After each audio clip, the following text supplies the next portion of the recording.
పూజలు రెగ్యులర్ గా పూజలు జరుగుతూనే ఉంటాయి.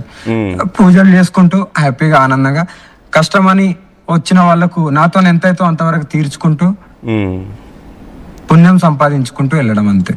ఓకే, మీరు ఎక్కడ ఉంటారు ఇంతకీ? అంటే ఇప్పుడు మీ నివాసం ఎక్కడ? ఉజ్జయినిలోనే మీరు నివాసం ఉంటారా? ఇంకా ఉజ్జయిన్లో ఆశ్రమం కడుతున్నాను. తెలంగాణలో కూడా త్వరలోనే ఆశ్రమం కట్టబోతున్నాను కిన్నరాకాడ నుండి. ఇప్పుడు అక్కడ ఉజ్జయినిలో ఉన్నటువంటి ఆశ్రమం నుంచి కానీ మీరు త్వరలో తెలంగాణలో కూడా కట్టబోతున్నానని చెప్తున్నారు. మహామండలేశ్వర్గా ఇప్పుడు తెలంగాణకి నియమితులయ్యారు. నేను ఇంతకుముందు అడిగిన క్వశ్చన్ ఇంకొంచెం నేను డీప్గా ఆన్సర్ ఎక్స్పెక్ట్ చేస్తున్నాను. అంటే మీరు గోరక్షణ చేస్తాం, ధర్మం కోసం పోరాటం చేస్తాం అంటున్నారు. అంటే ఎలాంటి విషయాల్లో మీరు ఇన్వాల్వ్ అవుతారు, ఏం చేస్తారు పర్టికులర్గా? ఇంకొంచెం డీప్గా ఏమైనా చెప్పగలుగుతారా? అంటే మీకు ఏదైనా షెడ్యూల్ ఉంటుందా, ఇలా పలానా కార్యక్రమాలు చేయాలి పలానా? ఇప్పుడు తెలంగాణకి మీరు మహామండలేశ్వర్ అయ్యారు.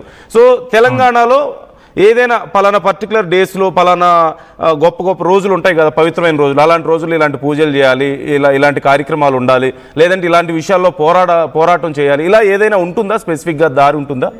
ధర్మానికి ఎవరైతే అధర్మంగా మాట్లాడతారో వాళ్ళ మీద కంపల్సరీ నేను మా అకాడ నుండి కానీ మా నుండి కానీ యాక్షన్ ఉంటుంది.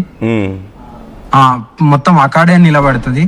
ఓకే, అంటే మీరు సోషల్ మీడియాలో యాక్టివ్గా ఉండి అక్కడ వచ్చేటువంటి విషయాల మీద కూడా మీరు అడ్రస్ చేయబోతున్నారు ఇంతకు ముందు అంతేనా? నేను తెలంగాణ నుండి మహామండలేశ్వర్ అయినా కాబట్టి నేను తెలంగాణలో పుట్టాను కాబట్టి తెలంగాణలోనే కడతాను ఆశ్రమం. ఎక్కడో ఒక చిన్న ల్యాండ్ తీసుకొని కడతాను. బట్ నేను లీడ్ చేయడం మాత్రం ఉజ్జయిన్ నుండి లీడ్ చేస్తాను. అక్కడికి నెలలో ఒకసారి 2 సార్లు వస్తుంటాను, పోతుంటాను. శ్రీరామనవమి కానీ పాదయాత్ర తీయడం కానీ ఇలాంటి అకాడ నుండి పెద్ద పెద్ద వాళ్ళు రావడం, అఘోరాలు రావడం, ఇలా జరుగుతుంటాయి ఇంకా నా కార్యక్రమాలు. అంటే రీసెంట్గా నేను విన్నాను మీరు శిష్యరేఖం తీసుకున్నారు అని. నాకు కరెక్ట్గా గుర్తులేదు మీ గురువు గారి పేరు. అంటే ఎవరి దగ్గర శిష్యరేఖం తీసుకున్నారు? మీ లైఫ్ స్టైల్ ఏంటి ఇప్పుడు? ఇంతకు ముందుకి ఇప్పటికి డిఫరెన్స్ ఏంటి? ఇంతకు ముందు అంటే నా గురువు ఎవరో అందరికీ తెలుసు, చెప్పాము కూడా. బట్ ఇంతకు ముందు వదిలేయండి. ఇప్పుడు ప్రజెంట్ అయితే నా గురువు గారు మా సతీ నందగిరి, ఉజ్జయిన్ మహామండలేశ్వర్. ఓకే, ఉజ్జయిన్ కు కిన్నరాకాడ నుండి మహామండలేశ్వర్. ఆమె పేరు మా సతీ నందగిరి. ఓకే, ఆమె శిష్యురాల్ని. అంటే పెద్ద గురువు అమ్మేమో ఆచార్య మహామండలేశ్వర్ శ్రీ శ్రీ 1008 అంటారు, doctor Lakshminarayana Tripathi. Okay okay okay ఇప్పుడు మీరు పర్టికులర్గా ఇప్పుడు ఒక శిష్యరేఖను తీసుకున్నారు, ఒక దారిలోకి వెళ్ళారు.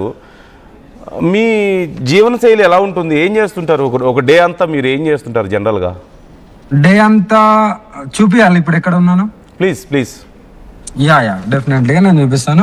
నాకు ఇది తప్ప వేరే ప్రపంచం బయటికి వస్తే ఇంకా వేరే లాగా, కానీ నేను ఎప్పుడు దీంట్లోనే ఉంటాను. ఇక్కడ మీరు ఉజ్జయిన్కు ఎవరైనా మన తెలంగాణ నుండి భక్తులు వచ్చినా ఎవరు వచ్చినా అఘోరమ్మ ఎక్కడ ఉంటది అంటే ఎవరైనా చెప్తారు. అలాంటి ప్లేస్ ఒకటి ఉంది, ఇక్కడనే ఉంటాను. ఇక్కడ నుండే ఎవ్రీడే సాధన చేస్తున్నాను. మీరు మా సోషల్ మీడియా నా ఛానల్ ఉన్నాయి, అందులో చూడొచ్చు. ఎవ్రీడే నా ఏదో ఒక పూజ వస్తూనే ఉంటాయి. ఓకే, ఎక్కడున్నారు ఇంతకీ మీరు? ఆ ప్లేస్ మాకు చూపిస్తున్నారా ఇప్పుడు? చూపిస్తున్నాను, 1 సెకండ్ ప్లీజ్. మీరు హ్యాపీగా ఉన్నారా? Are you happy? ఇప్పుడు సంతోషంగా ఉన్నా? చాలా హ్యాపీ. భగవంతుని దయ వల్ల చాలా హ్యాపీగా ఉన్నాను.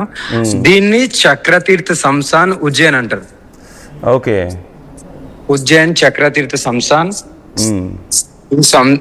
ఈ శ్మశానంలో 24 hours ఉంటాను. అది శ్మశానమా? ఇది శ్మశానం. చూడడానికి శ్మశానం లాగా ఉండదు, ఇంత లగ్జరీగా ఉంటుంది. అదే ఏదో పార్క్ లాగానో అలా ఉంది మాకు చూస్తుంటే. ఇది శ్మశానం. ఓకే, మీరు ఎక్కువ టైం అక్కడే ఉంటుంటారా?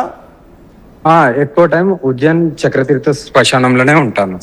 ఓకే, అంటే అక్కడ మీరు ఏంటి నేర్చుకుంటున్నారా? ఇప్పుడు శిష్యరికం చేస్తున్నారు, ఒక వేని ఎంచుకున్నారు.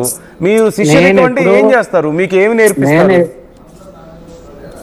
నేర్పించడం అంటే నేను ఎప్పటి నుండో నేర్చుకునే ఉన్నాను. నేర్పించడానికి కాదు, నేను తాంత్రికం నేర్చుకొని ఉన్నాను.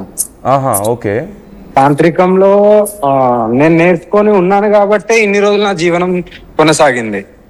ఓకే, శ్మశానంలో ఇప్పుడు గుడికి పోయి ఎవరైనా పూజ చేయగలుగుతారు, శ్మశానం పోయి పూజ చేయడం అనేది అందరితోని కాదు.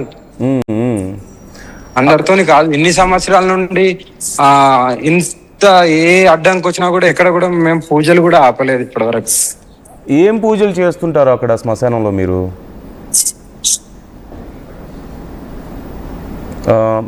ఉన్నారా? మీ లైన్ కట్ అయింది మాకాళి నందగిరి గారు.